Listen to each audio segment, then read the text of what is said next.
A very pleasant morning to all the dear students of class 7.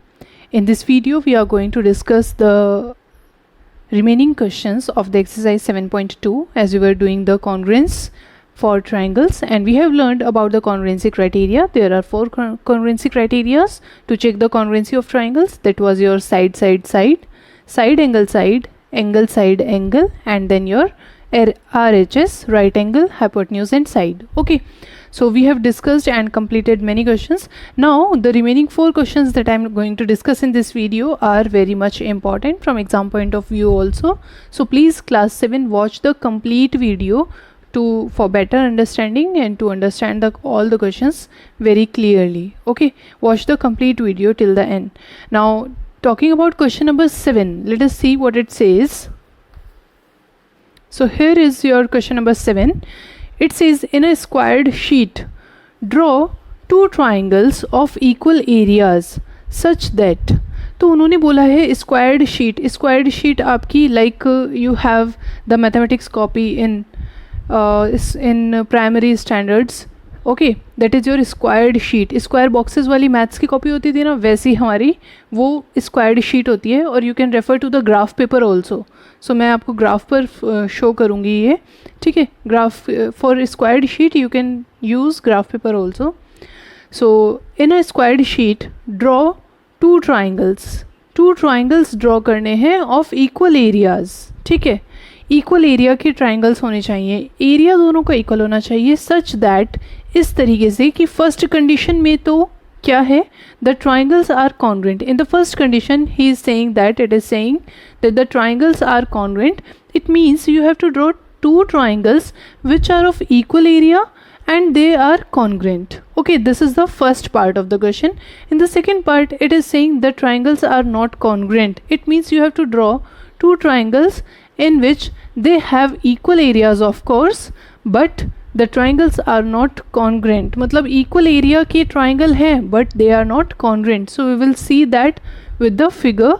And then they are saying to draw a conclusion about their perimeters. They are saying that what can you say about their perimeters, means in both the parts what will you say about the perimeter of the triangles. So let us see the solution for this. So in the first case you have to draw the triangles of equal areas and that are congruent. So equal areas के triangle draw करने के लिए you have an idea in the 6th standard. Okay, जहाँ पर हमने on the squared sheet we tried to find the areas of the figure. Okay, so here taking this side as 3 units, this side as 4 units.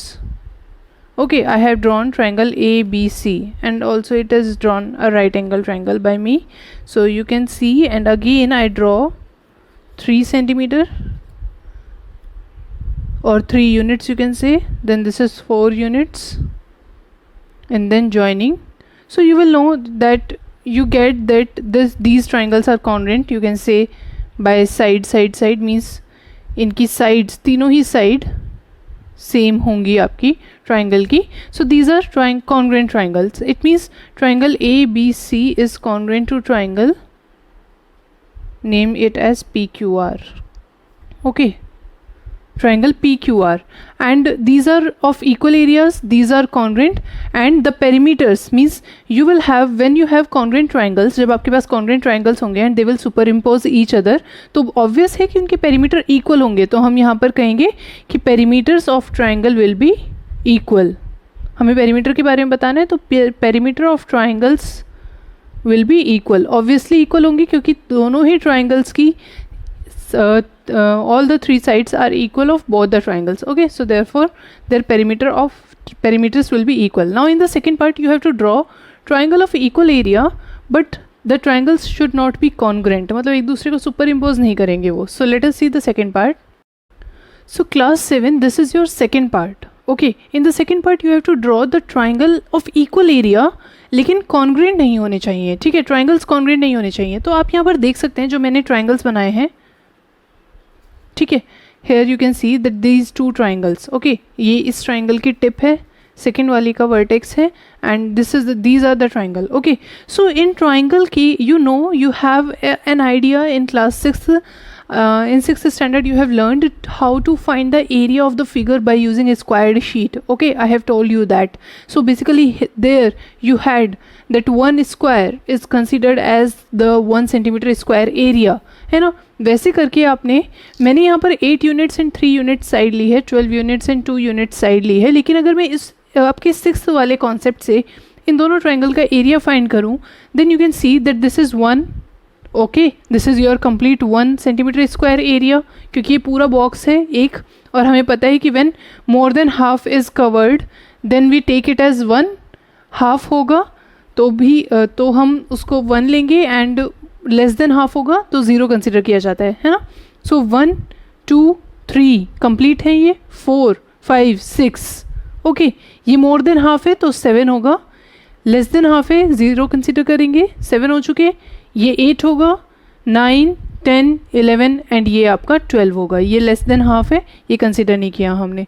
तो इसका area आपका आया, area आपने find किया 12 units, है ना. वैसे ही इस वाले ट्राइंगल में जब आप देखेंगे 1 2 3 4 5 complete boxes, 6 7 8 9.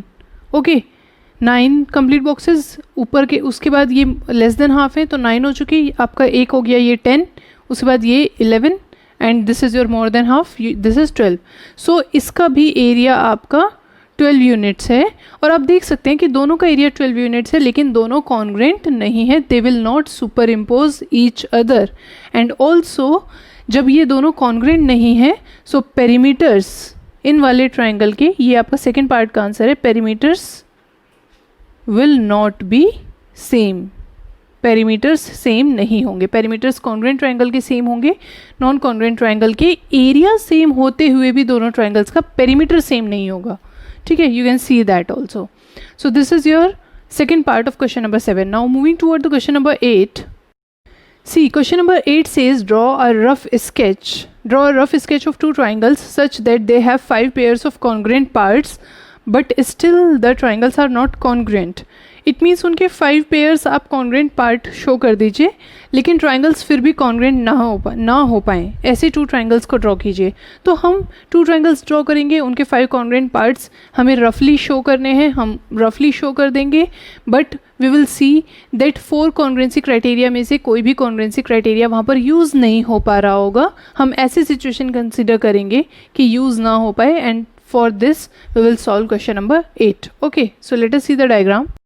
So here is the solution for question number 8. You have to draw a sketch of 2 triangles such that they have 5 pairs of congruent parts but they are not congruent. Okay, so उसके लिए हमने क्या किया, 2 triangles draw किए. Here you can see that I have drawn PQ.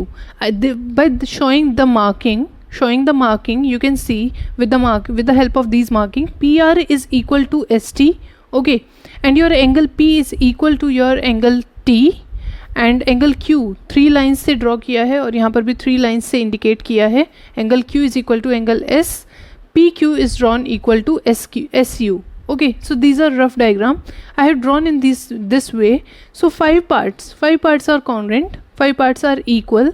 It means this, but triangle PQR is not congruent to triangle STU because no criteria follows. मतलब कोई भी कॉन्ग्रेंसी criteria use नहीं होगा. अगर आप एंगल साइड एंगल यूज़ करना चाहेंगे तो आप देख सकते हैं कि यहाँ पर आपका एंगल S इक्वल है Q के. ओके, T P के इक्वल है, लेकिन जो इनकी इंक्लूडेड साइड है ST, वो आपकी ST PR के इक्वल है, PQ के इक्वल नहीं है. मतलब एंगल साइड एंगल यूज़ नहीं हो पा रहा क्योंकि इंक्लूडेड साइड जो है वो दोनों ट्राइंगल की कॉन्ग्रेंट नहीं है. So this is something a रफली condition that we have to prepare कि 5 इक्वल पार्ट्स हैं लेकिन फिर भी ट्राइंगल्स कॉन्ग्रेंट नहीं है. This shows that for 2 triangles to be congruent they should follow the 4 congruency criteria. Means जो 4 congruency criteria आपने सीखे हैं, अगर वो फॉलो होंगे then only the 2 triangles will be congruent. So this is the solution for question number 8. Now question number 9 is your, if triangle ABC and triangle PQR to be congruent, name one additional pair of corresponding parts. What criteria did you use? ठीक है, उन्होंने कहा कि triangle ABC और PQR congruent हैं. They are saying that they are to be congruent. और वो कह रहे हैं कि ये पार्ट्स तो इक्वल गिवन है, 2 इक्वल पार्ट गिवन है. एंगल B इक्वल गिवन है एंगल Q के, both are 90 degree. angle C marked with 2 lines and angle R is marked with 2 lines. So angle C is equals to angle R. Okay, they are saying that कि एक और additional criteria क्या, एक और additional pair क्या use करेंगे आप, कौन सा एडिशनल पेयर इक्वल होना चाहिए, and by doing that equal which congruency criteria you will use. So you can see that here is angle and angle, you can see that here is angle and these are equal, all the 4 angles equal है ना. So you can see that BC is the side between these two equal angles and PQR is the side between these two equal angle. So to use the congruency criteria angle side angle में मुझे अगर use करना है, then what additional pair should be equal? The additional pair that is BC should be equal to QR. मतलब अगर BC QR के equal हो जाए तो मैं इसमें ASA congruency criteria use कर पाऊँगी. Okay, so in what way I should write it? You can write in the solution for question number 9, you can write in triangle ABC and triangle PQR, angle B is equal to angle Q, that is your given, angle C is equal to angle R, that is your given. For triangle ABC to be congruent to triangle PQR, BC should be equal to QR, so that angle side angle rule will be used. Therefore it implies BC is equals to QR, it implies triangle ABC is congruent to triangle PQR by ASA rule. So in this way you will write. Okay, now moving toward the question number 10. Question number 10 is also a simple and good question. It is generally asked in exams. Okay, so it is simple, but you have to understand an extra thing here. They are saying explain why triangle ABC is congruent to triangle FED. So उन्होंने given है कुछ equal parts given है according to the figure. Okay, your BC is equal to DE. You can see both are marked with the 2 lines. You can see angle B is equal to angle E 90 degree, and here angle A is given equal to angle F.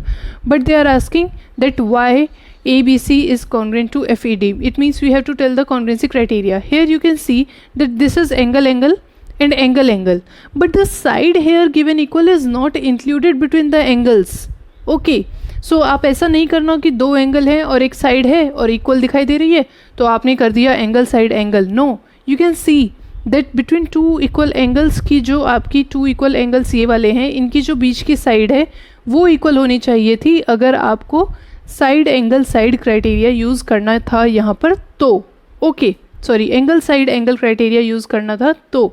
But according to the given conditions angle side angle use नहीं हो सकता. लेकिन अगर हम क्या करें, हमारा target देखिए क्लास 7 क्या होगा. लेकिन अगर मैं इस वाले एंगल को, जिसको मैंने शेड किया, ठीक, इस वाले एंगल को मैं अगर इक्वल शो कर दूं एंगल डी के, एंगल सी को अगर इक्वल शो कर दूं एंगल डी के, ये मैंने शो कर दिए इक्वल ये दोनों, तो क्या होगा, angle side angle, angle side angle.